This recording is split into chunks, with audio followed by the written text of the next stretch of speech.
Allô tout le monde, j'espère que vous allez bien. Écoutez, ce soir, je suis dans la région de Sherbrooke avec deux filles extraordinaires. Mélanie, j'exagère un petit peu, c'est une blague.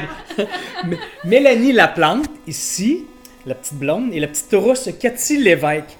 Et pourquoi je suis avec elle ce soir, c'est que ces deux filles-là m'ont appelé, m'ont demandé une rencontre par Skype sur Internet il y a quelques semaines.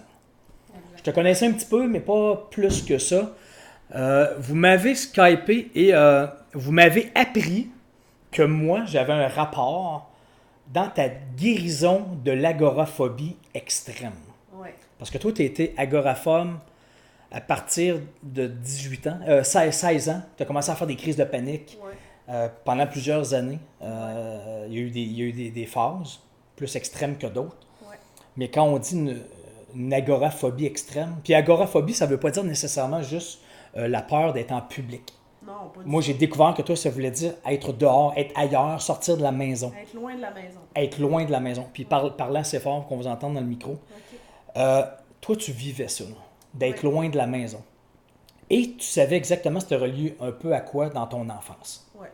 Des expériences d'enfance qui ont fait que ça, c'est arrivé dans ta vie. Les crises de panique, l'agoraphobie, la peur de tout, à la limite. Là. Et là, je t'ai demandé, qu'est-ce que je viens faire là-dedans? Pourquoi vous m'appelez? Là? Puis qu'est-ce que... tu renchériras, parce que toi, tu as beaucoup à voir dans sa guérison aussi. Là. Mais dis-moi, qu'est-ce qui s'est passé? Pourquoi vous m'avez contacté? Qu'est-ce que je viens faire, moi, dans la guérison de l'agoraphobie? Parce que là, aujourd'hui, tu te considères libéré, guéri de l'agoraphobie. Pas à 100%, Non. mais libéré par rapport à ce que tu vivais il n'y a pas si longtemps que ça. On est Explique-nous ça, là, puis parle assez fort pour qu'on t'entende ça. On est à des années-lumière de où j'étais avant. Je vais beaucoup, beaucoup mieux, mais là où tu viens jouer un rôle, c'est que ta technique de sortie de zone, on l'a appliquée au quotidien, Dans des petits pas. dans des petits pas. Le plus petit pas possible. Dans quelque chose qui a de l'air ridicule pour moi, là. Ouais. Sortir dehors sur ma galerie. Parce que toi, c'était gros, ça. Ouais. Genre. Ouais. Mais vas-y, continue. Donc, c'était des sorties de zone au quotidien. À tous les jours, je devais me mettre dans une situation où j'étais plus ou moins confortable, mais que ça repoussait mes limites tranquillement, au jour le jour. Puis donne des exemples, là. Ben, Concrets, là. c'est ça. Ben, en fait, là, moi, ça a commencé parce que, en tant qu'agoraphobe, là, moi, juste aller à l'épicerie, aller au dépanneur, aller porter les enfants à l'école, tout ça, c'était des défis. Le premier petit pas que j'ai fait, ça a été d'aller m'asseoir dehors pendant 5 minutes, à ressentir... Toute seule, à noter ce que je chantais sur ma peau, ce que j'entendais, ce que je voyais, ce que je chantais. 5 minutes à noter ça pour m'apprivoiser, parce que pour moi, juste l'immensité du ciel, c'était trop. J'ouvrais les rideaux le Voir matin. le ciel, toi, ça te faisait peur. Ça me Non, mais faisait peur. c'est fou. Là. Ouais. Il y a plein de monde qui n'ont aucune idée de ça. Là. Non. Moi, Puis j'avais là, jamais entendu ça de ma vie. Il y a plein de là. monde qui vont penser que je suis folle, mais non. Non, c'est que... Ouais. Ouais, c'est ça. Mais c'est ça, en fait, ça a été de réapprivoiser la vie un pas à la fois, à tous les jours. Puis là, ce que tu m'avais dit, c'est que dans tes trucs que toi, tu as enseigné, parce que toi, tu as fait ça pendant 20 ans, on va venir à ton cas après, là. Mais toi, c'était d'aller 5 minutes sur la galerie toute seule, transcender ta peur, réaliser que tu n'es pas en train de mourir. Ouais. Puis après ça, c'était d'aller t'asseoir dans la voiture, Ouais. toute seule, pendant quelques minutes, Ouais. ou plus longtemps à un moment Puis donné. des fois, je devais le faire plusieurs jours d'affilée pour jusqu'à temps où je m'assois dans la voiture puis je me sens bien. Ensuite de ça, c'était aller au dépanneur. Un dépanneur à 2 coins de rue de la maison. Là, je pouvais y aller 2-3 jours d'affilée toute seule dans l'auto. Là, je me disais, bon, petit pas par petit pas que j'ai répété avec constance et pratique à tous les jours, des sorties de zone pour m'amener à vivre une vie normale. Parce que toi, Cathy, tu y as enseigné à faire ça. Parce que toi, ça fait 20 ans que tu fais des sorties de zone à chaque jour. Parce que toi, tu pars de loin. Oui. Tu avais un gros problème de bégaiement. Exactement. Là, tu ne bégayes presque plus. Presque plus. Et explique-moi là, ton parcours à toi et où tu en es venu à aider Mélanie avec le concept sortie de zone. Oui. Sur lequel j'ai mis des mots Et parce que tu m'as vu en conférence. Tout à fait. Parce qu'avant, moi, le concept de sortie de zone, les mots, ça n'existait pas. Donc, pour moi, je me suis nommé un concept. Donc, moi, je m'engageais à faire une victoire, à célébrer une victoire par jour. Depuis que tu as l'âge de 19 ans. Tout à fait. Donc, ça a commencé à partir du moment où j'étais dans le programme de secrétariat, donc un DEP, en tant qu'élève modèle, parce qu'au primaire et au secondaire, en étant bègue et en étant rousse, j'ai souffert d'intimidation vraiment beaucoup. Donc, je me suis repliée beaucoup. Et je parlais peu et je me sauvais de toutes les situations où est-ce que j'avais à parler. Imaginez-vous, là, une bègue, mon prénom, c'est Cathy. Donc, au primaire, on se présente toujours... Puis ça sort jamais, là. Donc, Cathy, j'étais pas chanceuse avec mon prénom. Donc, les consonnes sont très, très, très difficiles à prononcer pour les bègues. Toute ta jeunesse? Toute ma jeunesse. Jusqu'à 19 ans? Parler... Elle bégayait, oui. Donc, à 20 ans, là, donc, on me propose d'être la porte-parole du programme de secrétariat en tant qu'élève modèle. Et là, le coordonnateur me dit, Cathy, on a une porte ouverte, tu représentes le symbole du métier de secrétaire. On veut que tu présentes le programme devant 30-40 personnes, c'est une porte ouverte. La seule chose que je me suis vue et entendue dire, c'était oui. J'avais comme une bulle qui est arrivée là, puis j'ai dit oui, je m'en suis même pas rendu compte, Danielle. Après ça, c'était, oh mon Dieu, mais qu'est-ce que je vais faire? J'ai dit oui. Je voulais pas dire oui. Les oraux à l'école, je m'évanouissais presque, là, tu sais, on riait de moi beaucoup, donc c'était très, très difficile. Sauf que j'ai entendu, je me suis laissée porter. Puis ton désir. Oui, mon désir était là, puis c'était un oui. Donc, à partir de là, j'avais pas 36 solutions. Je voulais vivre ce rêve-là de communiquer un message parce que je me le permettais jamais en étant super gênée, en parlant jamais.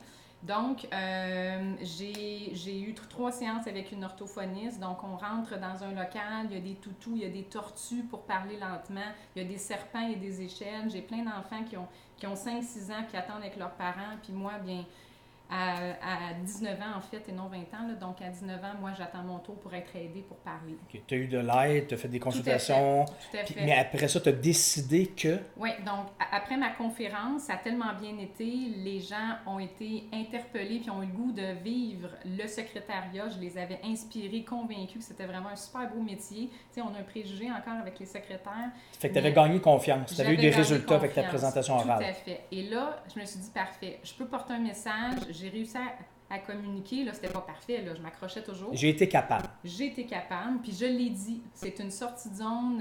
Aujourd'hui, là, c'est un grand défi. Donc, moi, je vous parle aujourd'hui. Je suis bègue. Donc, les gens ont... Mais ça paraît pas parce que là, tu bégayais plus du tout. Effectivement. Mais tu sais, on recule. Ouais. Je m'en fergeais encore. Mais il y a eu un processus. Mais tu as décidé de faire une sortie de zone par jour. Par jour. Donc, depuis 19 ans. Oui. Donc, ma sortie de zone que je nommais « Je célèbre ma victoire ». Donc, toi, c'est comme ça que tu appelais ça. Oui. Je m'engage à faire une victoire par jour. Donc, c'était pour arriver à communiquer, à sortir de ma coquille. Donne-moi un exemple là, que tu faisais dans l'autobus que tu m'as dit. Donc, l'autobus, il y avait peut-être un bel homme. Donc, moi, je me suis dit, je veux juste lui dire bonjour. Imaginez, bonjour. On se connaît pas, mais je vous trouve vraiment bel homme. Donc, ça, pour moi, je me suis dit, je veux arriver à communiquer, à être capable de dire aux gens ce que je pense puis ce que je ressens. Je pouvais passer 20 minutes assise sur mon banc puis à choisir les mots avec le moins de consonnes possible puis à l'approcher. Là, je me lève puis j'allais le faire. Mais après là, tu étais pas sadomaso, mais masochiste ou oui. Tu voulais souffrir? Oui, je voulais souffrir. Mais il y en a qui verraient ça comme ça. Là. Pourquoi tu t'imposais autant de stress dans la vie? Oui, puis... C'est facile de rester assis sur ton banc puis pas vivre ça. Là. Oui. Mais pourquoi tu faisais ça? Ben, c'est parce que personne ne pouvait le faire pour moi. C'était pour grandir, c'était pas... Tu savais que c'est ça, il fallait que tu fasses, tu n'avais pas le choix. Ouais. Transcender des peurs.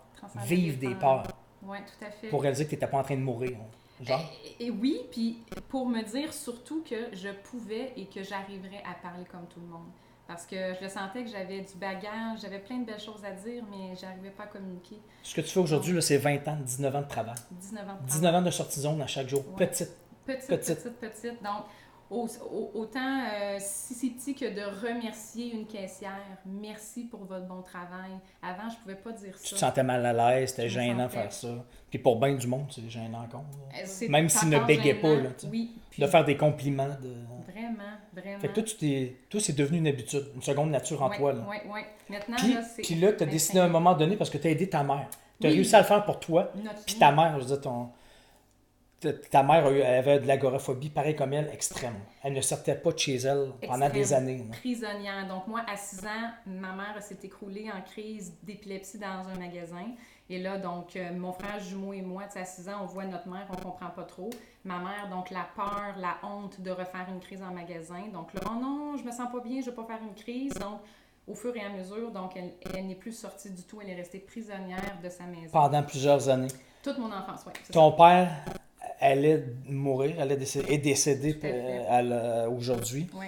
Et tu n'as pas eu le choix de t'occuper de ta mère. Ouais. Parce qu'elle était toute seule. Il fallait qu'elle sorte de la maison. Il fallait qu'il se passe quelque chose. Elle était complètement dépendante, peu de scolarité aussi, donc elle ne payait pas ses comptes, elle n'arrivait pas à aller faire ses courses elle-même. Donc, c'était vraiment comme si je prenais quelqu'un en charge et que je lui montrais à être autonome dans la maison, gérer des comptes, faire l'épicerie. Tout ce que tu avais appliqué pour toi-même en sortie de zone, tu as enseigné. Tu as pratiqué. Tu es allé avec elle à l'autobus. Oui, tu as attendu. Tu es allé dans l'autobus. Voici maman comment ça se passe. Ah oui, oui, tu as oui. tout enseigné. Puis aujourd'hui, elle guérit ta mère. Ma mère, La seule chose qu'elle fait pas, c'est l'avion. Exactement. Fait qu'elle part de loin, elle veut dire, c'est spectaculaire. Ce que tu as Écoute, réussi à faire avec ta mère. Ah, j'avoue que de l'entendre de l'extérieur, Là, tu l'as réalisé. je le réalise parce que pour moi, ça allait de soi. Mais aujourd'hui, pour les gens qui ont une mère un peu fonctionnelle, moi, je vais au Walmart, au cinéma avec ma mère et pour moi, j'en pleure encore. J'ai jamais pu faire ça. C'était une très grande sortie de zone pour Ouais. elle. Fait que ce que tu t'es appliqué à toi-même, que tu as appliqué à ta mère, Oui, tu l'as appliqué avec Mélanie. tout à fait. Puis, tu as réalisé que c'était. Toi, j'ai mis des mots sur ce que tu vivais depuis longtemps. Oui. Mélanie me connaît, je savais même pas. Tu savais même pas qu'elle me connaissait. Elle m'avait écrit il y a 5 ans. Oui. Tu m'avais vu passer sur Internet. Ouais. Tu m'avais écrit, on a retrouvé le message d'il y a 4 ans et demi. Tu m'avais écrit. Et vous avez fait le lien, parce qu'à un moment donné, vous avez travaillé ensemble. Toi, tu es presque libéré complètement de ça.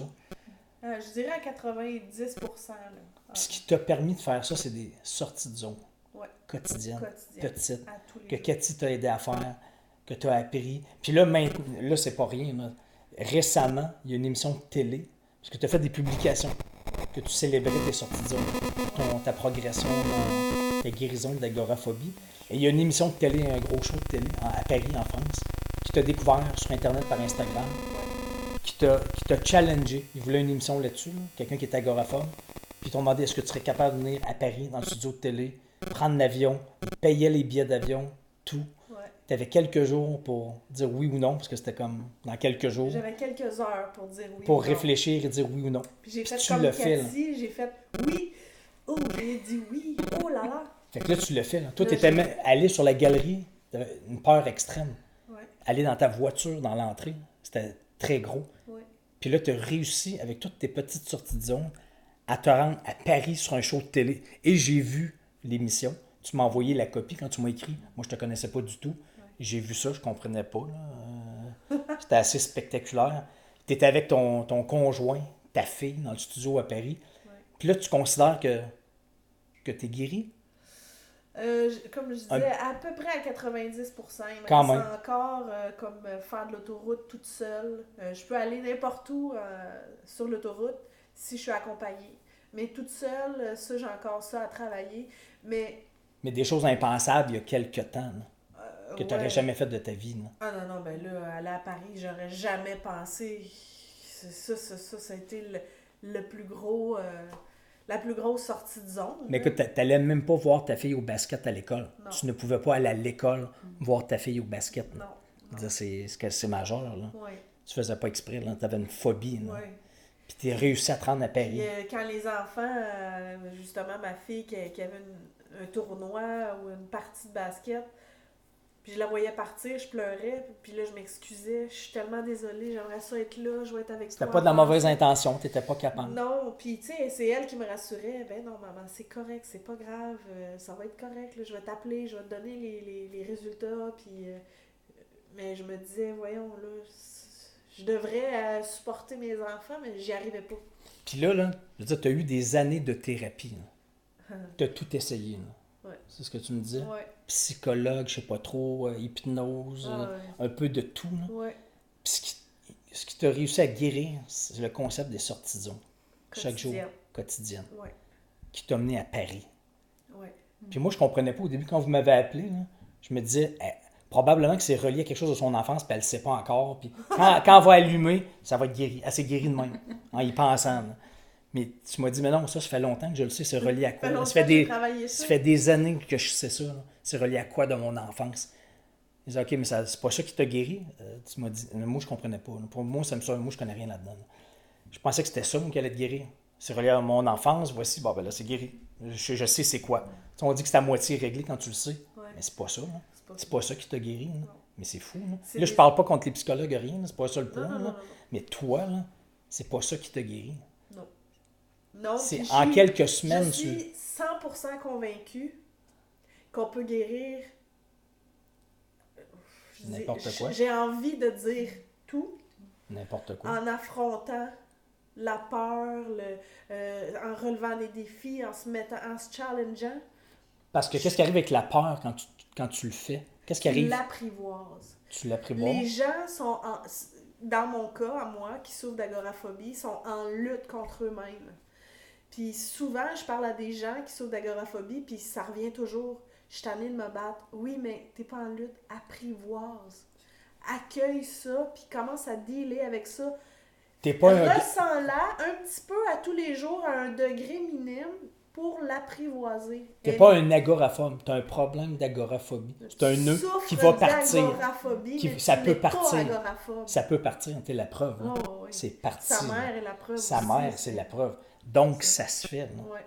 Et là, maintenant, tu as passé dans des grandes émissions de télé au Québec, là, comme Denis Lévesque, pour les Québécois qui connaissent. Là. Non, mais une émission écoutée. Il y a plein de gens qui écoutent ça. Ouais. Puis là, depuis que tu as passé là, il y a plein de gens qui t'écrivent. Ouais. Qui ne savaient même pas qu'ils étaient agoraphobes depuis des années. Ouais. Tu as plein de témoignages. J'étais là tantôt, tu avais un message. C'est depuis... Oh oui, depuis que j'ai passé à Denis Lévesque, il y a tellement de gens qui m'ont écrit que je mettais des mots sur ce qu'ils ressentaient depuis des années, qui ne savaient même pas que c'était ça qu'ils vivaient. J'ai des gens qui ont fait des belles réussites depuis que je les ai inspirés, si je peux dire ça. Là. Ils se sont dit, un peu comme quand j'ai rencontré la mère de Cathy, je me suis dit, waouh, ça se peut. Tu voyais un résultat concret. Puis là, j'ai eu envie d'inspirer d'autres personnes puis de montrer, hey, c'est pas un cul-de-sac. Là. C'est pas fini ta vie, là. Ouais. Ça peut changer. Là. Ça peut s'évaporer. Ouais. Ça peut se guérir. Exact, c'est ça. OK. C'est très cool. Écoutez, moi, vous m'avez surprise. Quand vous m'avez contacté, vous m'avez appris ça. Parce que moi, dans la vie, je ne parle pas d'agoraphobie. Mais vous m'avez fait réaliser, parce que là, j'ai vu plein d'autres exemples de gens pour qui une sortie de zone, c'est de transcender une phobie. Ça se règle. Ça se fait. Moi, je parle de plein de types de sorties de zone, mais là, vous m'avez fait découvrir une autre palette de couleurs de sorties de zone.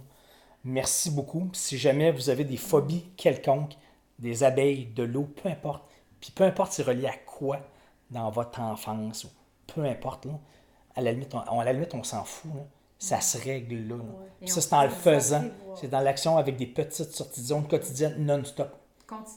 Quotidiennement, parce que pour créer un momentum, parce qu'en fait, la peur, c'est une scénarisation dans le futur. On a peur de ce qui va arriver. On s'invente des peurs. On s'invente, on est les meilleurs scénaristes au monde. Ça, c'est le mental, ça. Tout à fait. Donc, le faire, puis ce qu'on a beaucoup fait ensemble, et le message aujourd'hui, c'est que c'est possible de faire une sortie de zone avec des toutes petites actions et de travailler en équipe avec une personne. Nous, on ne se connaissait pas du tout. On s'est fait mettre en contact par une amie commune, donc on ne se connaissait pas, puis on s'est fait confiance. Moi, j'avais aidé quelqu'un avec ma victoire par jour qui est devenue, grâce à toi, j'ai pu nommer que c'était une sortie de zone de confort. Donc, on a été créatives ensemble pour dire, OK, il y a une phobie de l'extérieur, du ciel, des vastes espaces, bien, commence par 5 minutes. Donc, moi, j'avais commencé par dire un bonjour, bonjour à quelqu'un. Un bonjour, je célébrais le soir, j'avais réussi à dire bonjour. Il y en a qui ne bégaient même pas et ne sont pas capables de dire bonjour. Hein. Ouais, puis d'aller aborder un inconnu dans un lieu public. Là. Puis toi, tu bégayais en plus. Il fallait le faire. Hein. Puis c'est tout petit, donc lorsqu'on est imaginatif... Mais pour toi, c'était gros, là. Pour toi, c'était gros, moi, c'était gigantesque. Mais c'est ça. La honte, la peur. Mais lorsqu'on fait jour après jour une action, on la célèbre. Et lorsque même deux inconnus ensemble, on a à cœur de faire nos propres sorties de zone ensemble. S'encourager là-dedans. S'encourager. S'accompagner là-dedans. S'inspirer. Parce que moi, ce que j'ai découvert avec les années, la motivation, c'est pas continu. Non, hein? Des fois, on est motivé. Il y a des up and down. Mais quand on est inspiré, c'est 10 fois plus fort que la motivation. Tu sais, tu vas être motivé de t'en sortir, mais quand tu es inspiré par quelqu'un, tu dis « Ok, ça se peut. » Par un exemple concret. Ça là. se peut. Je peux y arriver moi aussi. Ça, là, ça déplace des montagnes, ça change des vies. Là. Et lorsque quelqu'un croit en nous aussi avant nous. Donc, ce que Mélanie me disait, ce qui m'a aidé, Cathy, c'est que toi, parce que moi, en tant que fille d'une personne qui souffrait même d'agoraphobie, moi, je pouvais la comprendre. Donc, je pouvais l'aider à réduire la taille de la marche. Fais juste sortir dehors. Réduire la taille de la marche, c'est bon. Donc, tiens juste la poignée si c'est difficile. Ressens, prends la poignée et c'est ça ta sortie de zone de la journée. C'est tout. À un moment donné, tu feras ça. Exactement. Tu tireras sur la porte, tu sortiras dehors. ça. Mais c'est fou. Oui. C'est de décortiquer tous les mouvements. Petit. Tout décortiquer l'éléphant, là, Ouais. par petites bouchées. Puis si la bouchée est trop grosse, ça va nous... Perdre confiance, ça va nous Oui, décourager. ça va nous décourager.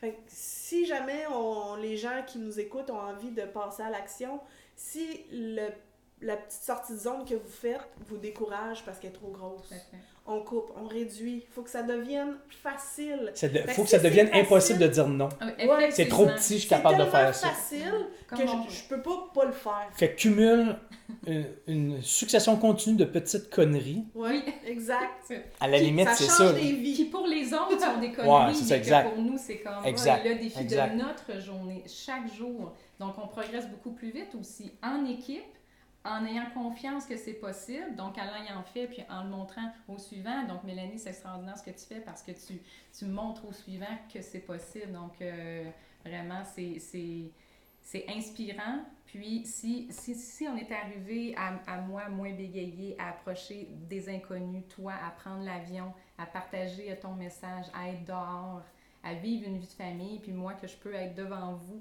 avec toi, à parler avec aisance, parce qu'à l'origine, c'était ça, la sortie de zone Pour à chaque toi, jour, c'était ouais. pour parler.